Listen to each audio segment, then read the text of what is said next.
So I'm going to continue my lecture on tensor networks, and just to remind you what I'm talking about. So I was telling that the motivation of tensor networks, or the main motivation of tensor networks, comes from the fact that if we have many body systems, as we would have, if we have a lattice and some spins in a lattice, or some qubits in a lattice, something like that, then the Hilbert space has a dimension that grows exponentially with the size of your lattice, with the number of lattice sites. And that makes it very difficult to describe those systems.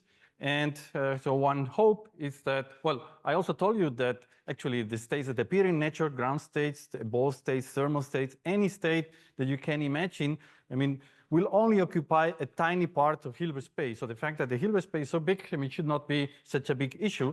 And in fact, so there's, I mean, if we can identify what is the corner of Hilbert space that our, let's say, physical system it's having, then maybe it's possible to have to overcome this exponential problem that I mentioned. And so it turns out that for certain problems, for some specific problems, one can identify what is the corner of Hilbert space, and that corresponds to tensor network states. And so what I did the other day is that I introduced tensor network states, and the most important part, I introduced the graphical notation, because otherwise it will get very difficult to talk about tensor network states. And then I also gave a calculus, so I told you how to compute quantities like expectation values, physical quantities, and so on. And also I talk about correlation functions and entanglement. Specifically, I mentioned that if there's one-dimensional version of tensor network states, which are matrix product states, if they are translational invariant, which is what I'm assuming here, then all correlation functions decay exponentially with some correlation length. The correlation length can be infinite, but you will never have something like power law correlation functions or power law decaying correlation functions. In higher dimensions, it's different. So you have PEPs in 2 dimensions or in 3 dimensions. Then, I mean, we know that it is possible to have power law correlation functions. However, they correspond somehow, or the ones that we know at least correspond to somehow kind of very kind of trivially constructed tensor network states, which just map classical Gibbs states, classical thermal states into this tensor network states. So wherever you compute correlation functions with your tensor network state, they correspond to the classical correlation functions in thermal equilibrium. And then from there, you can read off that it's possible to have power law correlation functions. Then I also mentioned that the tensor networks fulfill an area law. It's a very simple proof. And that's a limitation. So it means that these tensor networks cannot describe states that have a lot of entanglement, but the ones that have limited entanglement. However, we know that this corner of Hilbert space we are talking about, if we put some conditions there, like if you, on the Hamiltonian, like the Hamiltonian is local or it's gap or something like that, then we know that this is not a restriction, because the ground states of Hamiltonians that are local and gap, or even gapless, then they have an area law or a small correction of an area law. So today, what I want to continue is with the basic part. So now I'm going to talk about parent Hamiltonians. That's also something that I mentioned the other day. I said that I'm talking about the state all the time, but for each state that you give me, for each tensor network state, then I can build a Hamiltonian for which is a ground state, actually a set of Hamiltonians. And so I will give you this construction now. And so a couple of remarks. That first is that there are other possible construction of parent Hamiltonians. I mentioned this Ankel Hamiltonian, which is completely different and give rise to gapless Hamiltonians, whereas the one that I'm going to talk about will be gap. And the other thing is that I'll introduce some concepts that I will use later on in the more advanced topics that I will cover here. So that's 1.4. It's parent Hamiltonians.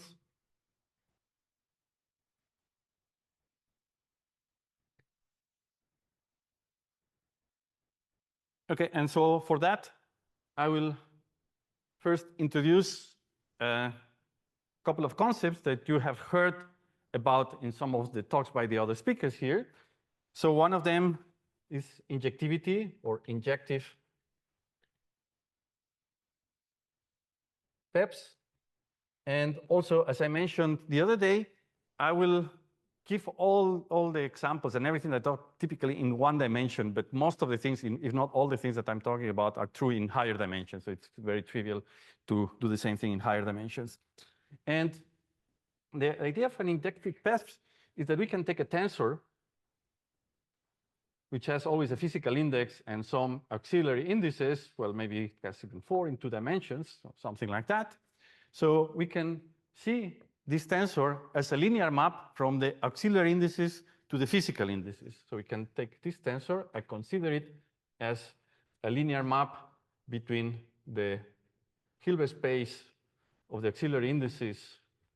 Now here, this coordination number to the physical index. So you can think that it takes something in these auxiliary indices and maps it to the physical index, and it's a linear map. And the tensor just would be the coefficients of the tensor would be like the coefficients of these maps in a given basis, which is just the basis or the computational basis.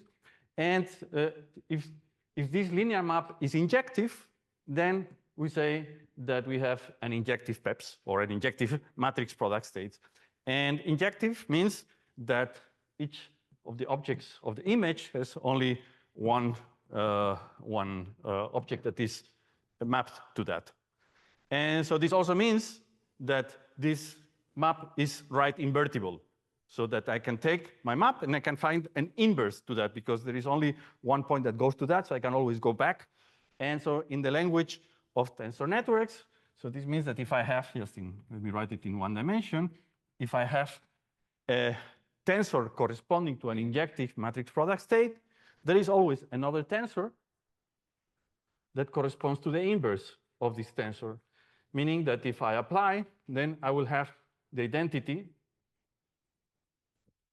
in the auxiliary index. So we can always invert this tensor.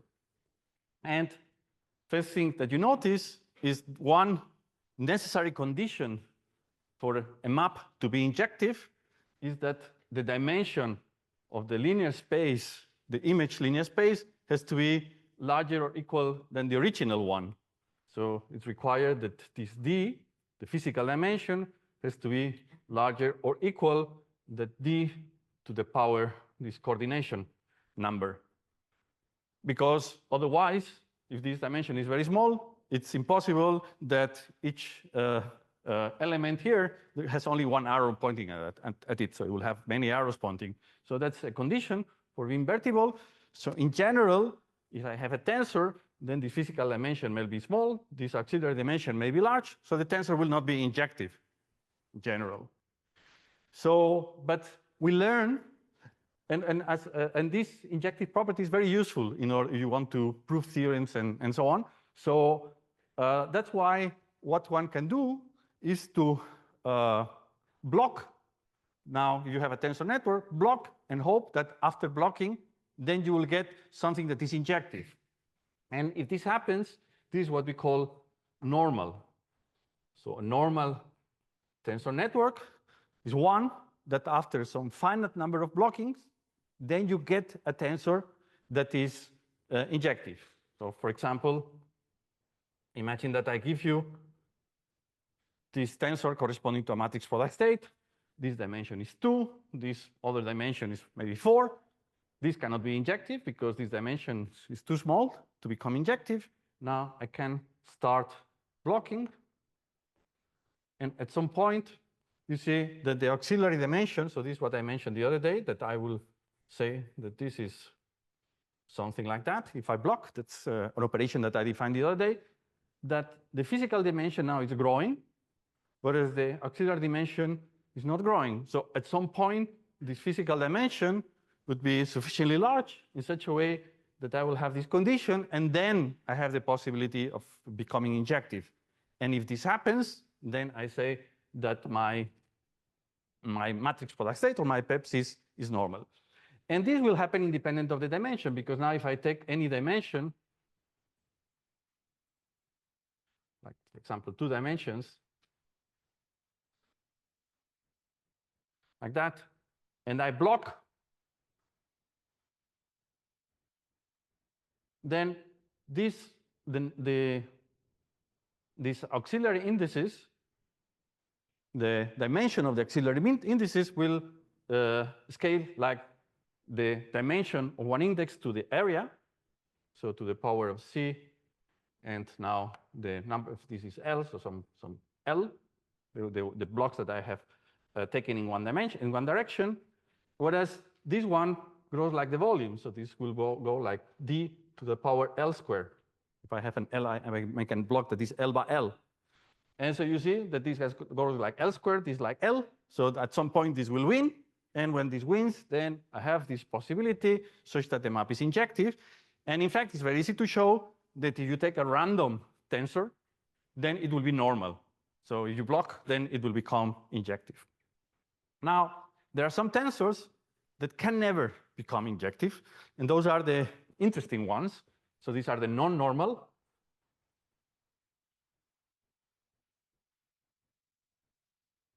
And the reason is because there is an abstraction, as I will mention later on. So there is some symmetry in these auxiliary indices in such a way that if I concatenate, they keep on having this symmetry, and then it's impossible somehow that they become injective. And if this happens, then we have a non-normal tensor. Now, examples of injective PEPs are the product state that I told you the other day. The product state is injective. An example of a normal tensor are AKLT states. I introduced the other day what are AKLT matrix product states, or in 2 dimensions. And an example of a non-normal tensor network would be the tensor network state would be the GHZ state or the tori code. And in fact, now all topological states will be of this form non-normal, and I will explain you why later on when I talk about symmetries. Okay, so now we have this definition. Then let me just first show how to build parent Hamiltonians for injective PEPs. And then automatically you have a way of building parent Hamiltonians for normal states, because the only thing that you have to do is to block. They will become injective. Then you build a parent Hamiltonian for that block, and this will be a parent Hamiltonian for the original one. And for non-normal, there is a similar procedure that I will continue, so I'll just make the statement. So for injective, it's very simple, because then we can use this property that we can invert the tensors. So what I can do is that if I start, you see, I can write now my tensor network I will write it maybe like that, such that it becomes more apparent. So this is my MPS, but it could be the same thing in any dimension. And now, according to what I say, what I can do is that I can apply here a tensor that inverts. And I can apply here another tensor just in 2 sides, such that I invert this tensor. And what it's doing, it's just basically opening up these legs of the tensor. So what I have here, if I just simplify, I use that this is the inverse, I will have this, and then I will have this, and then will remain the same because I have not done anything here. And here, this thing will remain. So how did I do it? Right. So this will be like that. And here, if there was something, then it will be the same. And now, you see that this is a tensor that is trivial. This is a tensor that corresponds to a maximally entangled state. So a state which you can write when we write it, will be something like n from n equal 1 to d. So it's like the identity here. And so now what we can do is that I can write an operator which annihilates this state. So just the projection into the orthogonal subspace spanned by this vector. So I put here P orthogonal, then this will be equal to 0. Right? And so now what I can do is to say, well, that what I have done is that to put here some P orthogonal, so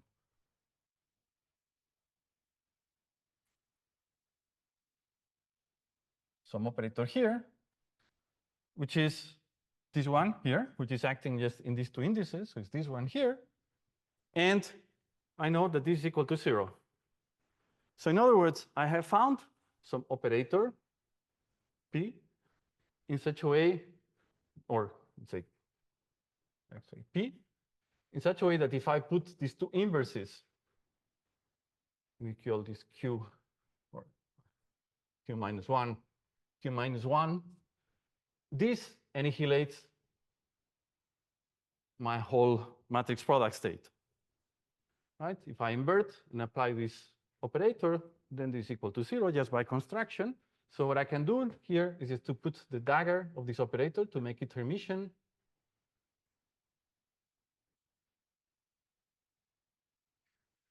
And so what I have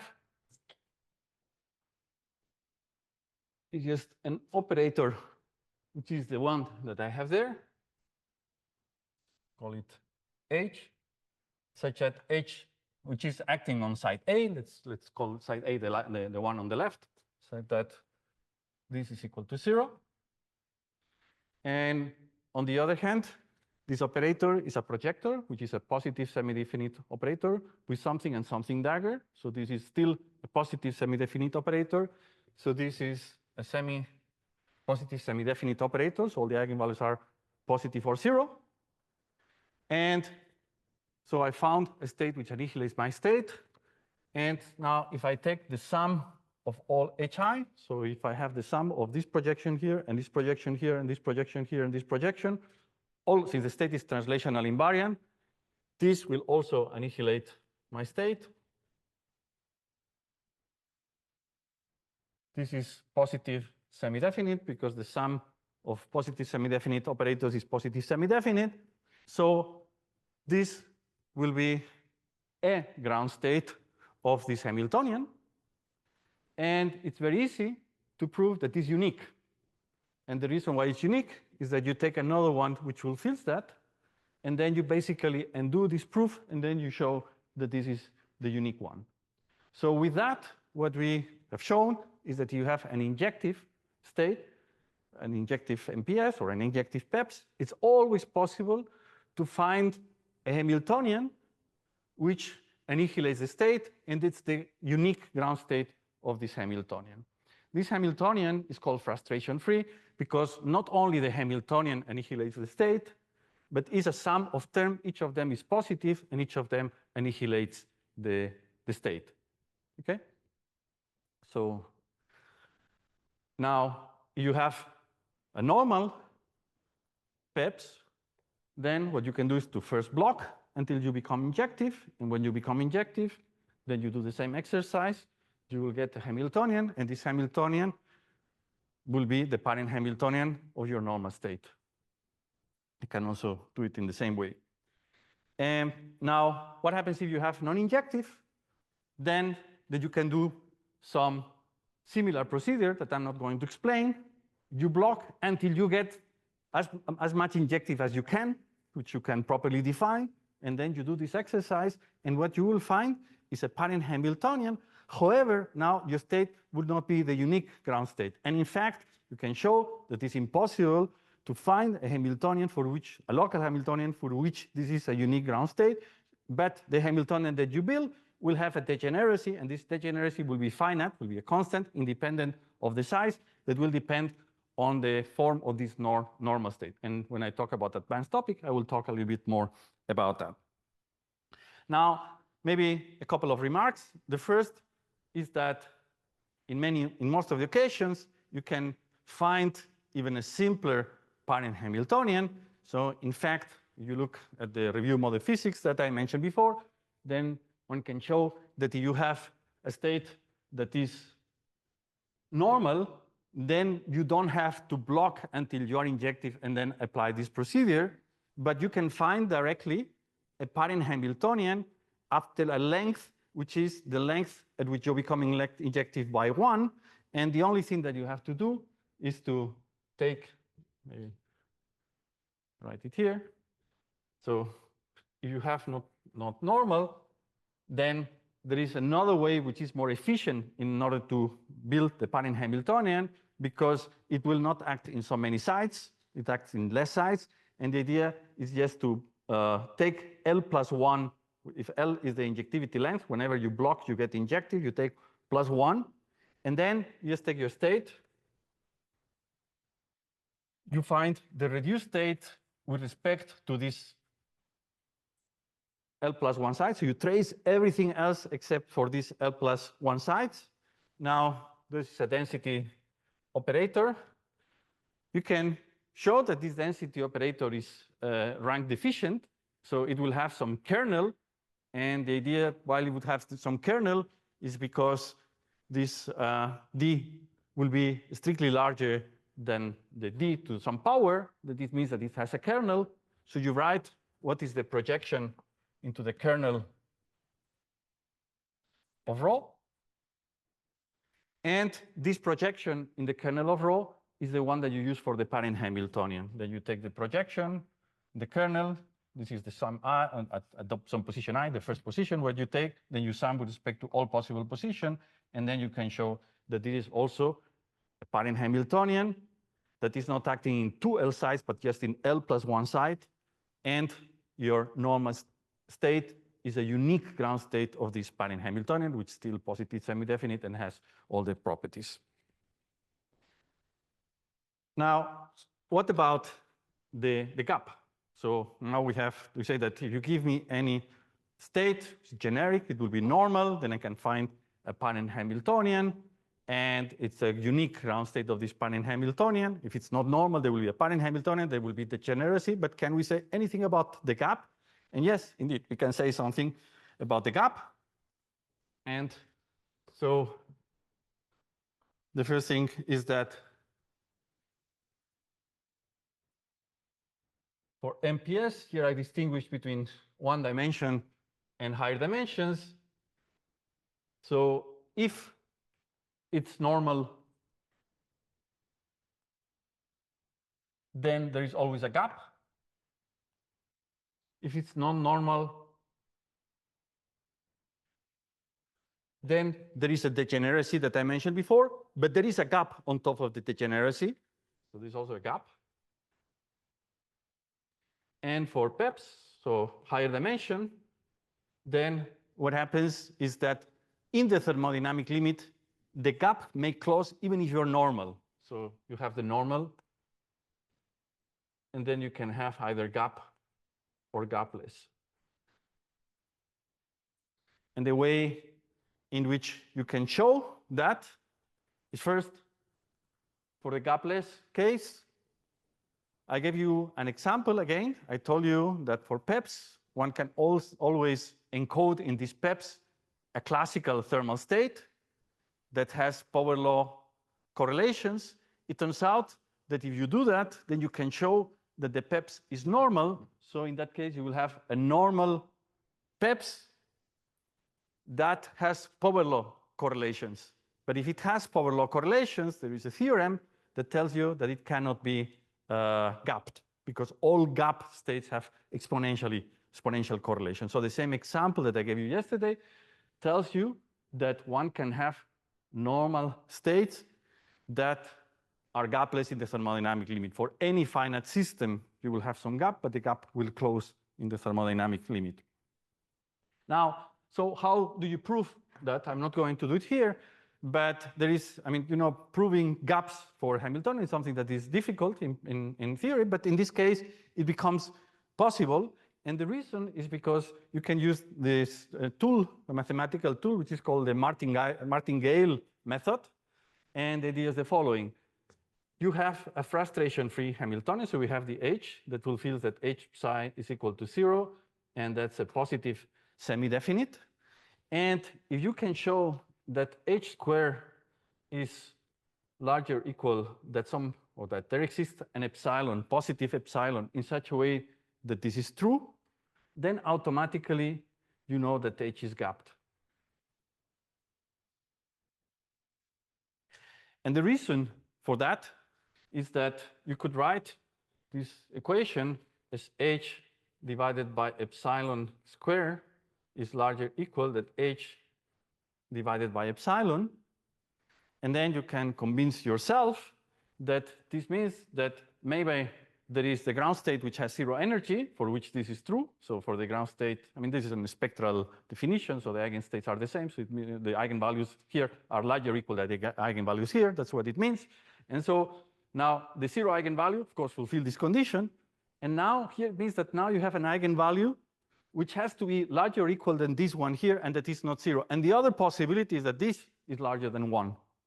Okay, because otherwise this cannot be larger than that. So it means that there is an eigenvalue of that is larger than 1, and therefore there is an eigenvalue of h that is larger than epsilon. And so this is if you find any finite epsilon that fulfills that, and automatically you know that your Hamiltonian is gapped. Now, for this MPS, this allows you to show that you always have gap. That's the technique that you can show analytically now that everything you have a gap, just using that. And for higher dimensions, then what people proved is if you had a gapped Hamiltonian, then by blocking a finite number of times, this will always be fulfilled, so you will be able to check it numerically, at least. Second? How do you know the epsilon or the E while there is systems as independent? No, the question is the following. If you find an epsilon that is positive, that is, so you find some epsilon that is extremely positive, and this is fulfilled, then automatically you have a lower bound for your gap. Yes. No, because I mean the idea is this is translational invariance. So you just write this h square, you just take the h, write the h square, and now there will be terms that will be local, like h times h lambda times h lambda. Then there are some terms which are local, but these are positive semi-definite because they're products of operators that commute, and they're positive, and they don't have support. You just drop them, and then the rest then is a local problem. So you don't have to go through the Riemann limit to prove that. You can prove it locally. Okay, so with that, I finish the basic part, and then I go to the a bit more advanced part. And now, since I want to talk about several things, so here I will be more superficial. And as I mentioned the other day, if somebody is interested in more technical details, then you can either interrupt me, and then I'll try to answer without writing too much, without spending so much time, and otherwise then we can talk after the lecture. Okay, so that's 2, and let's advance.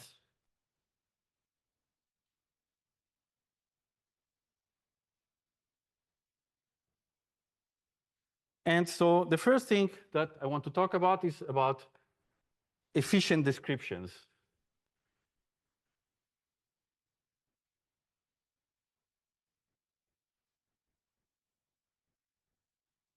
So why do we say that these tensor networks describe this corner of Hilbert space? Here you have different strategies. So one strategy is through the area law. So you know that those tensor networks fulfill the area law. So you would like to prove that everything that fulfills an area law then can be described as a tensor network, which is just the different the contrary implication. Actually, this was proven in 1 dimension for ground states, but in higher dimension it's much more difficult to prove. So there are partial proofs. So for example, people prove that there is some extra condition apart from the area law, that you can write it as a tensor network and so on. But here I will use a different approach. It's a much more direct approach. And so I will show it first in a very simple case, and then I will make statements about the more general case. And if you have interest in looking at these details of the statement, then you can look up the literature. So I'm assuming that, so now the setup is that I have a Hamiltonian, and this Hamiltonian is a sum of local Hamiltonians. So we have a lattice in any dimensions. And then each of the Hamiltonian is acting on some region, which is bounded region. And this is one of these H lambda. And so I want to make statements about the ground state and the Gibbs states corresponding to this Hamiltonian. So statements about general to e to the minus beta h divided by c, where the beta can go to infinite, and then I have the ground state. And so the first case, which is the simplest, the one that I mentioned that is extremely simple, and it shows and gives you an intuition why these tensor networks have this fulfill, why these thermal states or the ground states are tensor networks, is the one in which these h lambda commute with each other. So let's take h lambda prime, it's equal to 0. Still, they overlap. Okay, so they can overlap, but they commute with each other, like in the case of the Kitaev-Tori code, parent Hamiltonian, and so on. And then I will show you for the ground state, but it's the same thing for thermal state. Then the ground state psi is proportional to the limit when beta goes to infinite of e to the minus beta h, acting on some random state, which I can take like state 0, 0, 0 if you want. And if the 0, 0, 0 turns out that this is equal to 0, I take another product state. There will be always a product state, such a way that I can write the ground state in that form. And then you just build this state. And then you show that for any beta, this is a tensor network with a finite bond dimension. And the limit will be also a tensor network with a finite bond dimension. And the whole idea is that since these Hamiltonians commute, then I can write this. See, I do it in one dimension, but you can do it in any dimension, like h12 e to the minus beta h23, and so on. So now the exponential of the sum is the product of the exponentials. And so this means that I have this first, the product state, which I write with the language of tensor networks. And so what I have to do is to apply this operator. But this operator is acting only on, let's say, side 1 and 2, if it was, or three sides. But I can always write, so this is just acting on two systems, so this will be a tensor network that I would write like that. But I can always consider these two indices, and these two indices separate as a matrix, and a singular value decomposition, or whatever, so I can always write it like that, where this dimension will be something like the dimension of the space here square, so this square. And so, and now, because this is a d squared times d squared matrix, and so now I just replace this here. So what I'm applying this operator, so I'm applying this operator here, then I'm applying the next operator, which I can write it like that. Then I'm applying this operator again. Since they commute, I can write them like this. And so this state for any beta can be written in this form. Just one layer of these operators. And now I can block these two together. And with this one. And so I'll have here something like that. I have this coming out. Then this thing.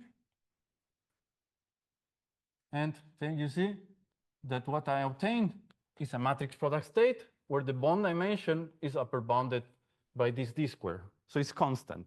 This is independent of beta, and therefore when beta goes to infinite, then I'll have that my ground state will be a matrix product state with a bond dimension that is independent of n. It's just a constant bond dimension. Now, if I want to do it for the thermal state, I mentioned yesterday that a way of describing density operators in tensor networks is through purifications. So what I can do is to take a purification. So instead of taking the state 0, 0, 0, instead of taking here the state 0, 0, 0, what I will do is that I put an auxiliary system next to each of my qubits. I will start with a maximally entangled state here. Then I will apply only here e to the minus beta h divided by 2. And this will give me automatically a purification. But you see that applying and e to the minus beta h divided by 2 to those states, I can do the same trick as here. So I will have a pure state which has a bond dimension d squared. And this would be a purification of my thermal state for any temperature. So in summary, if we have commuting Hamiltonians, then the ground state and any given state is given by a tensor network state, which has a bond dimension, which is T square. And so that's what I'm saying, that is the easy part. Now, we can generalize and drop this condition. That's what we want, to drop this condition. So take now some Hamiltonians that don't commute with each other. Take that all the Hamiltonians don't commute with each other. And then what we can do is to try to do the same thing. For example, the same thing as here. I can take these maximally entangled states, these locally maximally entangled states. So I would write it with the notation that I introduced the other day. Phi plus is how we call in quantum information a maximally entangled state. So this would be the state sum of nn from n equal 1 to d. And I do it n times. And then I put this e to the minus beta h. And this will give me halves, in fact. This would give me the purification of the thermal state. And now, since these operators don't commute, I cannot do that. However, what I can do is to use a trick of trotterization. I can write e to the minus beta h half as e to the minus beta h half divided by m to the power m. And then I can take m sufficiently large in such a way, which is of the order of n squared or something like that. I can take it sufficiently large in such a way that I can now this effectively commute. Because then there's some epsilon, the error would be in the next order, and the next order times m can be made sufficiently small, so it can approximate this state now by writing the same thing as I did before. h12 e to the minus beta hn1 divided by m, and there is a 2 and a 2. And so what I have now is, write it here, is the original maximally entangled state, this product state that includes the ancilla. And now, each of the time that I apply this, what I'm applying is this tensor network that I wrote before, the same as before. And well, let me do it here, maybe here. The only difference is that now I'm applying many layers because I applied for m equal 1, for m equal 2. So I'm multiplying. So at the end, I will have many layers like that. And so on. And now, if you're naive, then you will say, what is my bond dimension? Well, by bond dimension, you see here, it was this d square. And now I have m layers. So it will be to the power 2m. So this would mean that if I don't pay attention to that, then my bond dimension will grow exponentially with m, and m goes like n squared or like n to some power. So this bond dimension grows exponentially. So that's very bad because this would be not an efficient description. This would mean that my tensor network has an exponential number of parameters. However, if you look at this operator here is e to the minus something that is very small. So it's very close to the identity. So this is the identity times something that is very small. So this means that here, the entanglement that we have in this one is extremely small. It's like 1 divided by m. And we're doing it m times. So the entanglement that we will create will be like of the order of 1, because we are doing something small, something m times. Of course, you have to do it mathematically correctly, and that's what is done in the paper, but that's the idea, that by decomposing, you put a big bond dimension. However, you can compress this bond dimension a lot. There is something that you can do.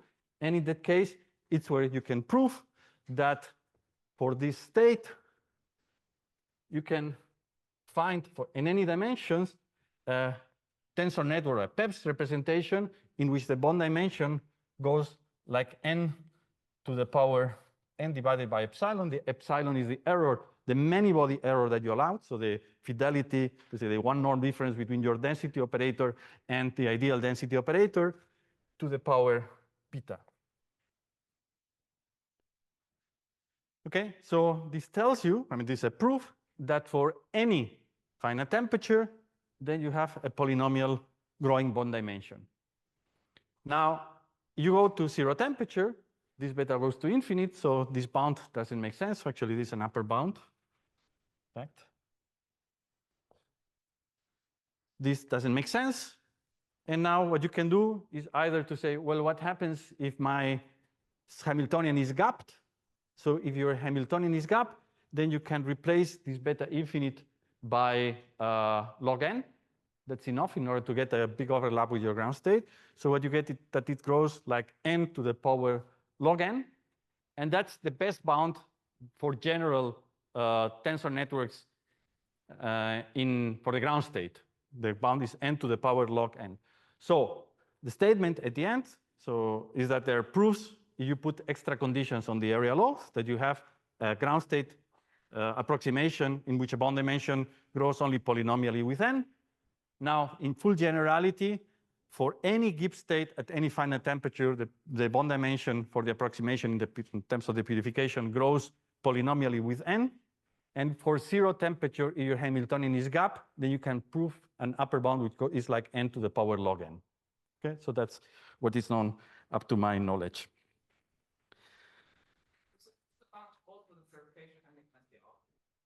Right. Right. So the bound at the end is for the density operator. So what you show is that if you take the purification, you trace the auxiliary system, you have a state which is epsilon close to this one here.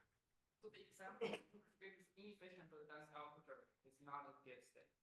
Sorry, the what? So there are examples where purification is inefficient for efficient operator. That's not the case with Gibbs state. I didn't get it. So there are dense state operators which are efficient as tensor network, but those not. I see. No, they are not Gibbs states. No, they are not Gibbs states. No, because otherwise there would be a purification that would approximate them, or cannot be approximated. They are not. Yeah, indeed. Okay, so now I change a little bit topic, and I'm going to talk about something that I think that it's probably the most relevant part of tensor networks, and that has been mentioned in some of the talks during the summer school, and that's ambiguity.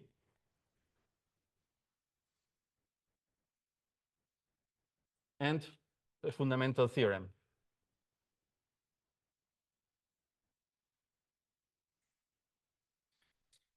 Okay, so again, I'm going to do it in one dimension, but what I'm going to say, most of the things that I'm going to say apply to higher dimensions. So the idea is imagine, so what we are doing basically is that we are taking a tensor for translational invariant systems, and then for each tensor, I can map into Hilbert space, and I have a family of states, let's say psi n for n equal whatever, 1 up to infinite. No? If you give me a tensor, then automatically this describes a family of states. I just put n of them together, and then I have psi n. And so this can be considered as a map between the space of tensors to the Hilbert spaces of n particles. And so what happens is that this map is not one-to-one. And that's what is interesting, and that's where this ambiguity. So what it means is that there might be some different tensor which is mapped exactly into the same state. And just let me give you an example. Imagine that you have this tensor, and you build this MPS. And then I give you some other tensor, and then you build an MPS with some other tensor. And imagine that these two tensors are related by some invertible operation, which I write it like that.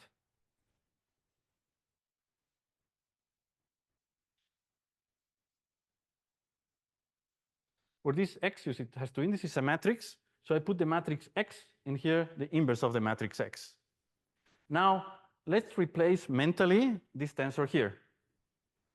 So what will happen is that the first will be replaced by this with an x and with an x minus 1. The next one will be replaced by an x, then this, then the x minus 1. But you see that this is x minus 1, so this cancels. And so what we will have is that everything cancels, and indeed this to be equal.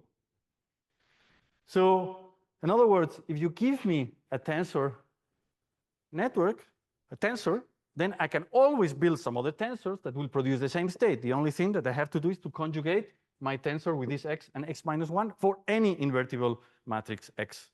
And so this gives us some degree of freedom, somehow that we don't see, because the state in Hilbert space doesn't care about this x. But as we will show, this x is very important because the physics is in this x, actually. When we talk about symmetries, topology, and gauging, and so on, everything is on this x.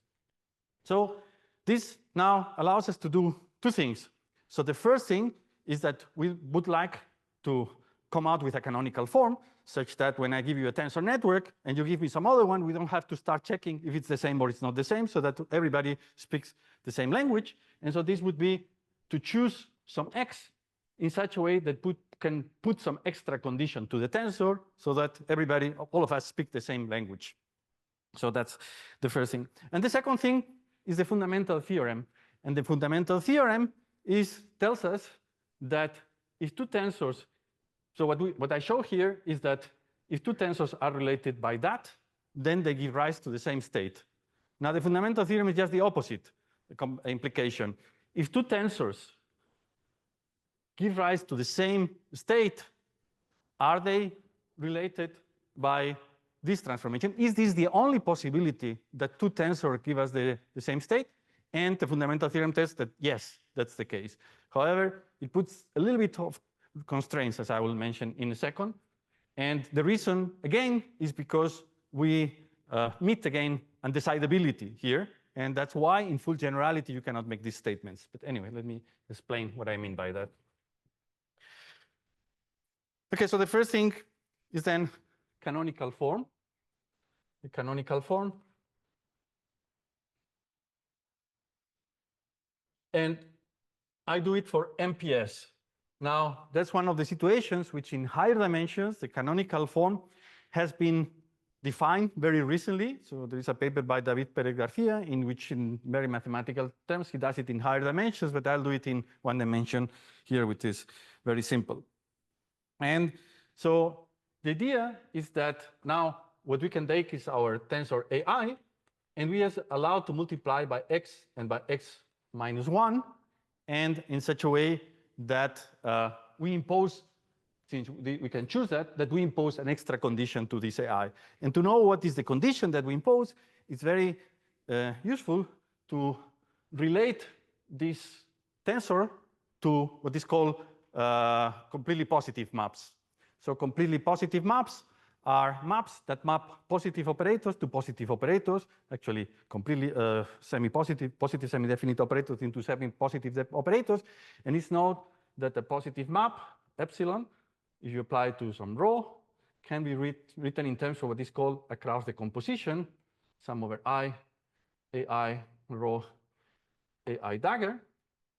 And what we can do is to take these tensors AI, which now in one dimension, they have the index I, and therefore a given I, they're a matrix. So if we fix this I, this is a matrix, and then put the matrix as Krauss operators here and build a map in this way. And if we build a map on this way, this map, just by definition, is completely positive. And now we can go to the theory of completely positive maps, which was developed by mathematicians in the 60s and the 70s. And so we can learn a lot of things from there. And so what we realize is that if we replace now A by x times AI times x minus 1, so if we do the gauge condition, what we can do is that we can take this completely positive map and transform it into some other one, which should have this form.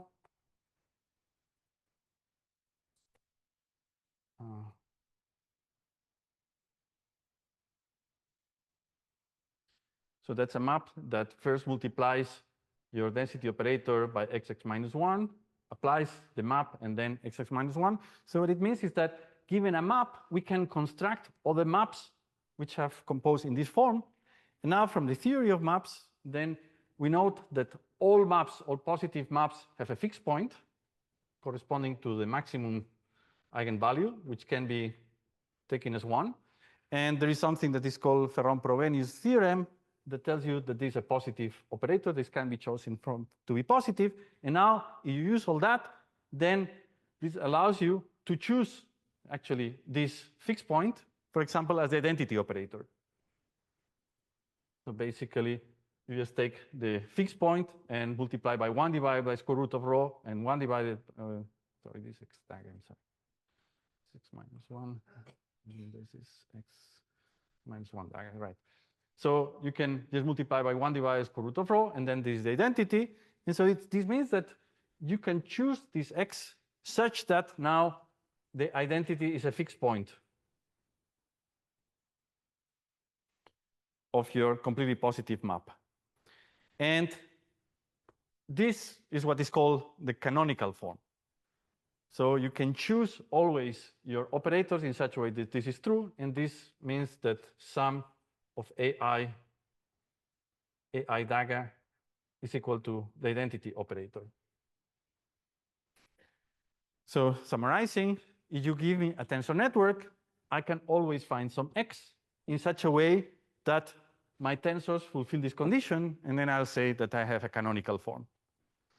And I think that this was yesterday or this morning, somebody was saying that one corresponds to doing something with the transfer matrix. So you can translate what I say in terms of this object that I also defined yesterday. And so what it means is that if I put here the identity operator, which is if I do this, then I remain like that. And so that's the condition now written in form. So you can always choose your MPS in such a way that this is fulfilled. And I mean, there are some details that I don't want to enter now, but now we can have, after you work out with a little bit of detail, and then you have to be a little bit careful. Now we can write now any matrix product state in the following form: normal or not normal. And so AI can be written in this form as a block. So for each I, there will be a block diagonal matrix here, AI1, another block here, AI2, AIN. These are zeros everywhere. And each of these AIs fulfill the condition that I mentioned before.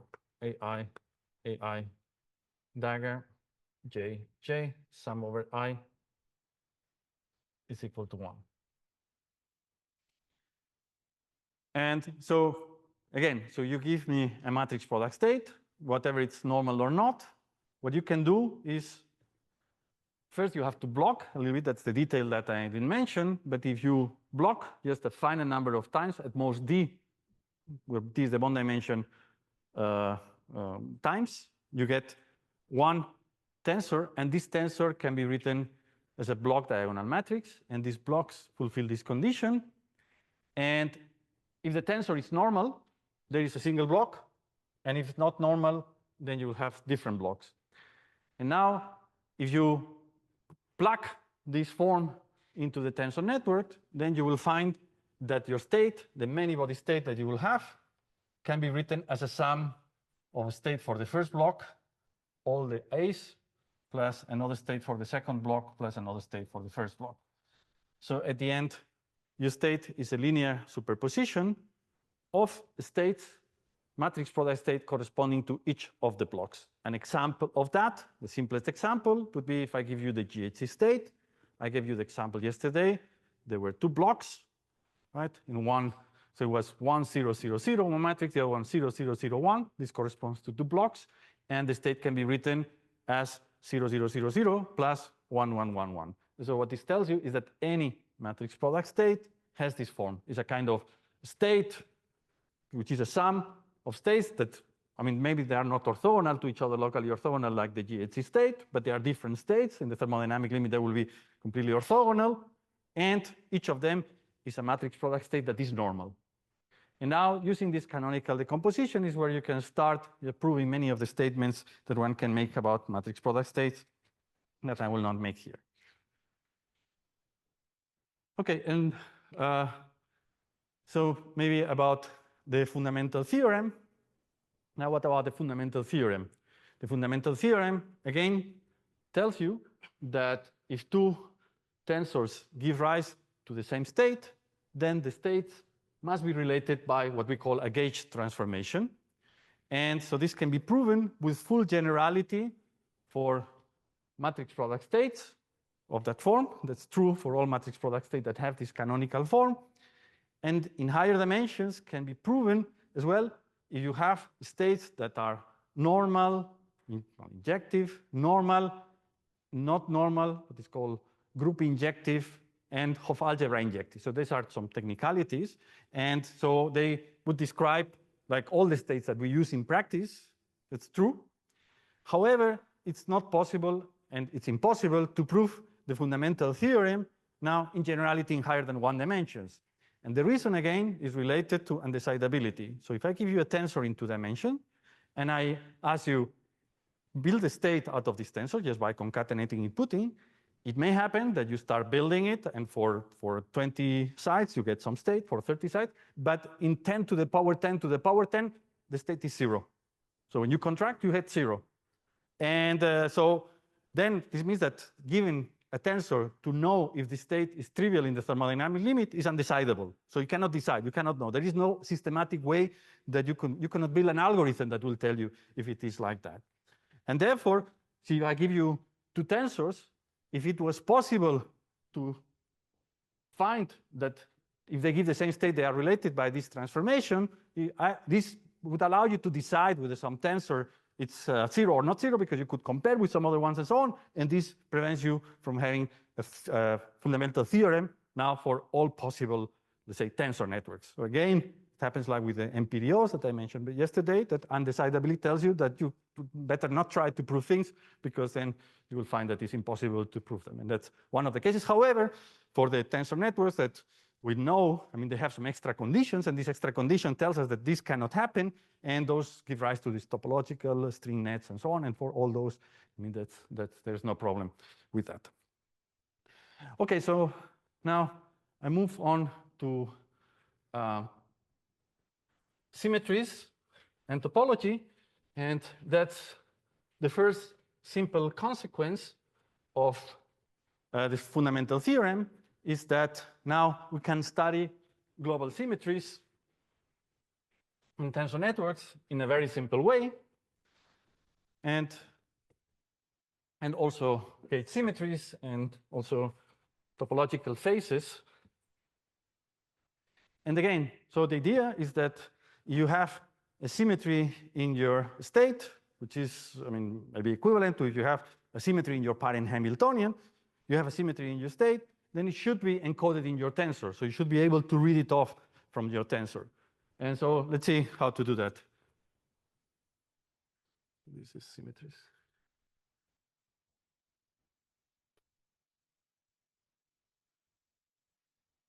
Again, I do it in 1 dimension, but you can do it in higher dimensions. And let's do it for a matrix product state. So imagine that there is a group G and a representation, so that I can take for an element of the group. There is a unitary operation, UG. And now I have a matrix product state.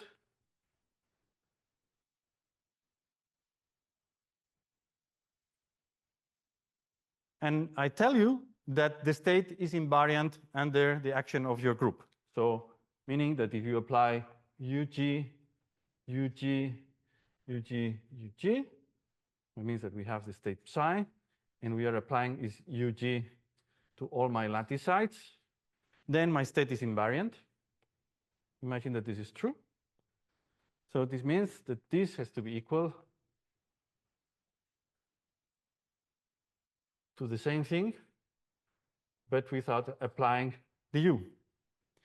But you can read off what we have here, that we have 2 tensors. One is this one here, and the other one is this. And this tensor and this tensor give rise to exactly the same state. That's what this means here. If I take this tensor or I take this tensor, then they are the same. Therefore, it's a possibility of using the fundamental theorem. The fundamental theorem tells me that if this tensor gives the same state as this tensor here, then they have to be related by some transformation.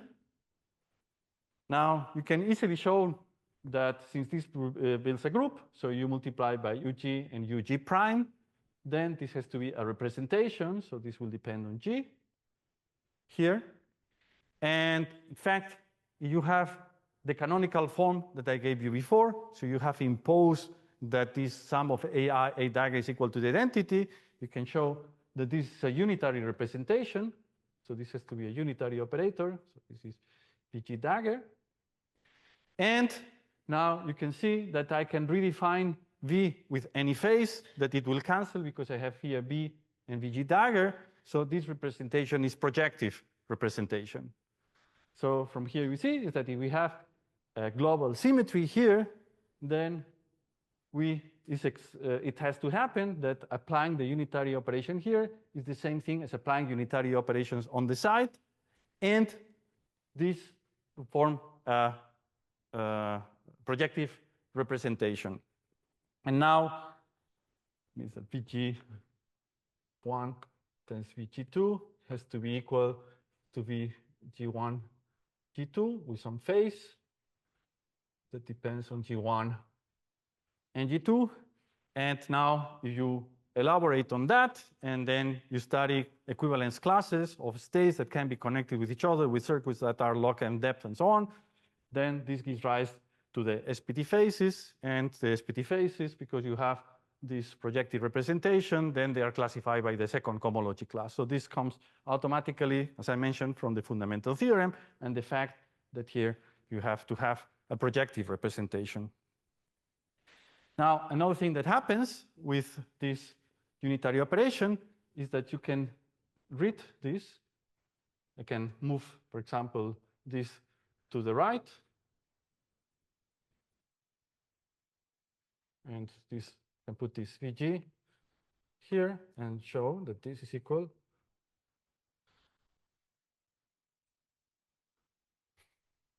So what you see, what is happening is that if I have a VG acting here, by acting in the physical index with my unitary operation, I can move this VG to the right.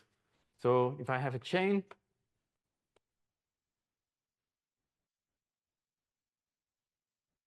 my matrix product states, and I put one of these VG here, then I can move by applying UG.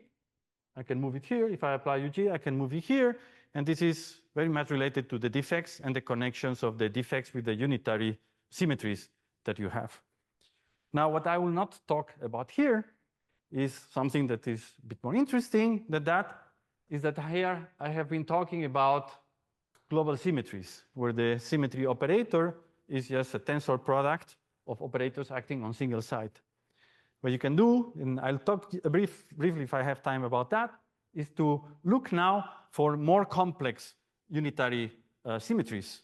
And these are the ones that are generated by matrix product unitary operations.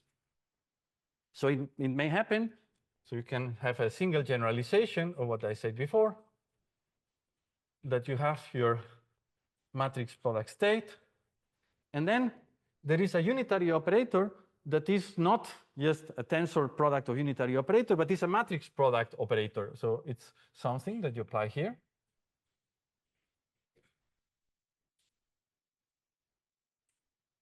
And in such a way that this is unitary still. And now, this, as I mentioned, I will talk about that tomorrow. Then this leaves it invariant. And so you use the fundamental theorem.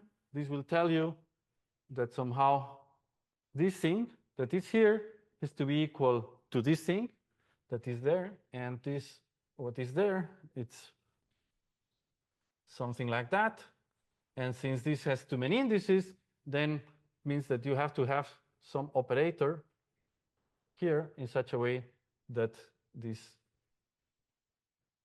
is the same. And now, because this will have an index G from your group, this has an index G as well. And then you can see that the same thing that happened before, it can still happen at this level. So when you apply these operators, then you can cut it here, and then you can see how you move it and so on. And so with that, you can have, let's say, extensions, which I think that connect to some of the things that you, have been mentioned here. Okay, so what about gauge symmetries? What about local symmetries, and so how you can gauge, for example?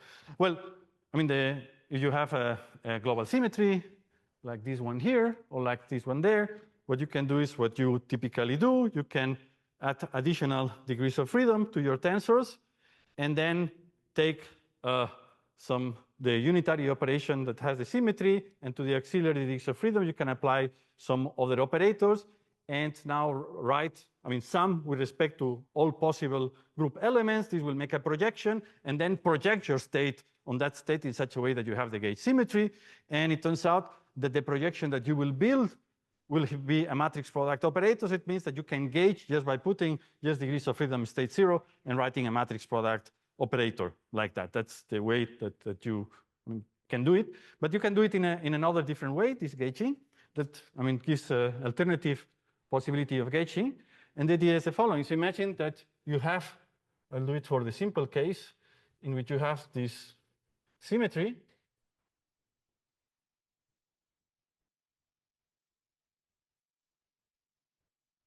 And you had this matrix product state that had this symmetry.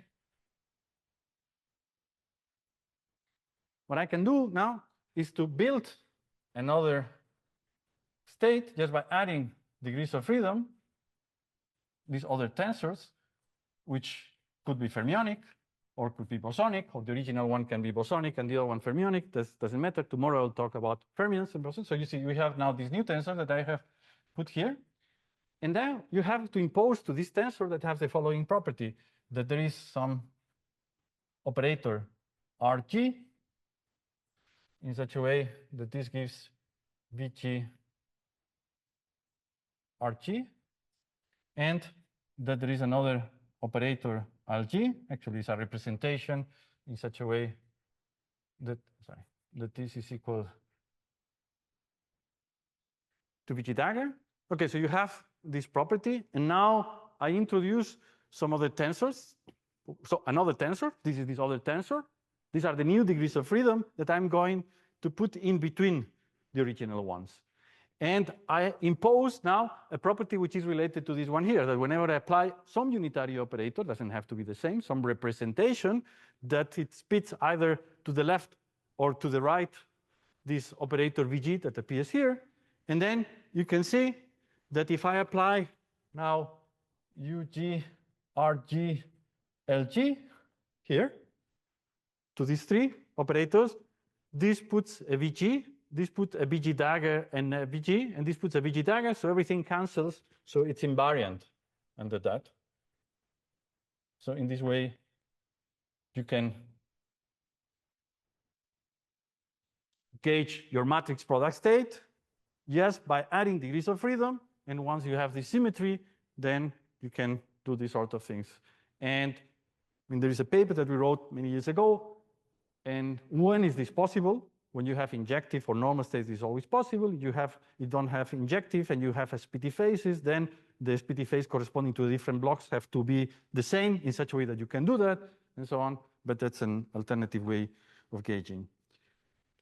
Now, so let me talk about, so how am I doing this time, Nati? Few minutes. Okay, so I'll talk about topology now. And now the idea is the following. So imagine that now I will go to 2 dimensions. And imagine that now I have my tensor in 2 dimensions. So this is my physical index. So the one that is pointing here, it's like pointing out. And the other ones are the auxiliary indices that are contracted. And imagine that I have now a symmetry, but this symmetry is purely gauge. So meaning that if I don't do anything to the physical index, but I apply here Vg dagger, maybe some Wg dagger, the tensor remains invariant. Okay, so it's a property of my tensor. I can check, or I can build tensor that fulfill this property. It's very easy. And now if this is true, so what does it mean? Well, this means that,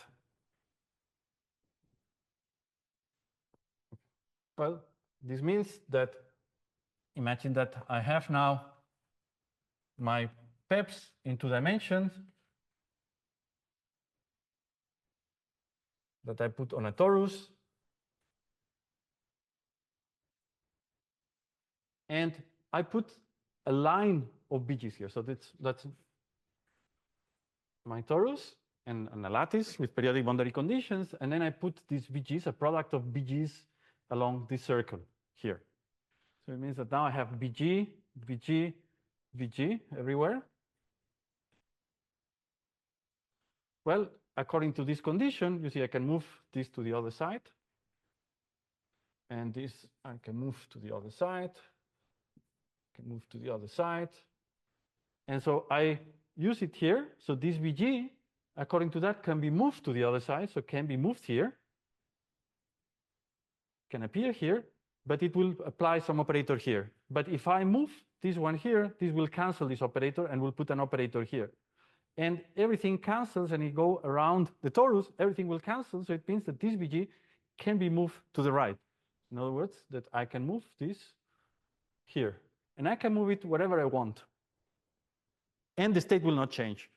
It means that you gave me originally some state psi.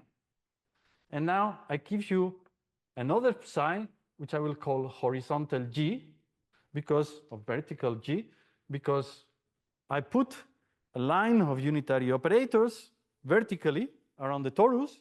And this state here does not depend on where I put this line. Now, if you build what is the parent Hamiltonian of this one here, this will be frustration-free, meaning that the parent Hamiltonian, the Hamiltonian will annihilate the state and will annihilate each of the term of the state. And now can I apply the same Hamiltonian here? And so what I can do is take one of the terms of the Hamiltonian, and here, since the state does not depend on the VG, I can send it whatever I want, and the energy will be exactly the same. So all the terms will be 0 here. So this means that the energy of the state and the state will be the same. So in other words, if you have this property, then your parent Hamiltonian will be degenerate. Now, how degenerate? Well, I can do this for every VG, for all the elements of the group vertically. I can do it horizontally, but I have to make sure that those states that I'm building are linearly independent, such that they build the ground state subspace. And you can show, and now you have to look at the literature, that this depends on the double conjugacy classes of the group. And so the number of double conjugacy classes of the group will tell you what is the degeneracy of the space here. And each state in the ground space is connected with each other through these loops. Now you have 2 of these loops, then you can move them until they merge. And so if you have some group property, then they will have some properties among themselves. But not only that, what you can do is to keep now not a circle, but just to take 2 points and take now a set of unitary operations. And so now what will happen, according to this rule, is that you can move this as you want, but you cannot move the extremes of this point. And now you can have several of those. And now you can have that some of them cross. And when they cross, then you will have to multiply these unitary operations. And if you want to cross it in the other way around, then you will have to anti-commute it. And so the properties of anti-commutation will tell you what is happening. And all what I'm doing here is telling you that these are just anyons that are on top of your topological theory.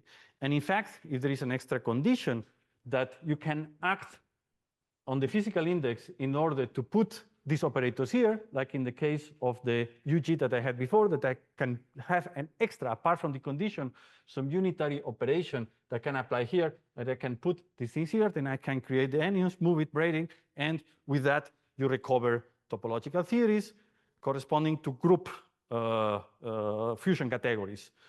Now, there is a generalization, and this is just my last word, is that I assume here that every time that we have a product of operators, actually you can generalize this and realize that you can have matrix product operators here, and this condition is called pull-through condition, which is basically that you have some tensors here that you can move through, those here, and they have the same property. This means that you can move them, they have all this property, and in fact, all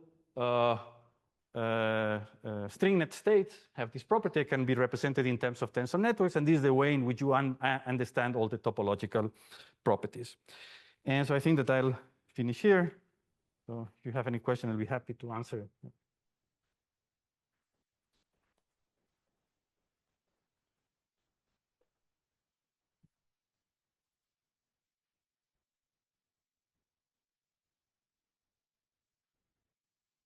Regarding the fundamental theorem, right? So if I do open boundary condition, right, I'm gonna get stuck at two endpoints, right? So for what? So the fundamental theorem, I definitely do gauge transformation, right? But if I do open boundary condition, there's gonna be two endpoints that are stuck. So how does the fundamental theorem handle? Well, the boundary condition, what happens is that the bond dimension gets smaller, and at the boundary it gets much smaller. It gets just the physical dimension, and then you can generalize in that case. It's not the same tensor, but it's very similar. Does the fundamental theorem apply to the case without translation?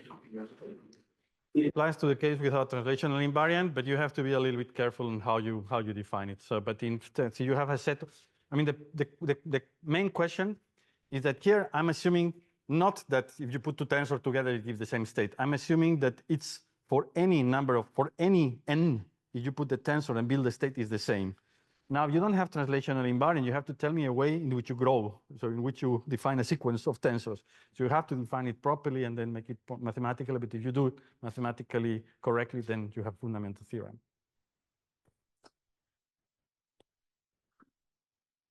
Are there tensor product representation of chiral topological states? This is something that I'll mention tomorrow. Yes. It says it has many details.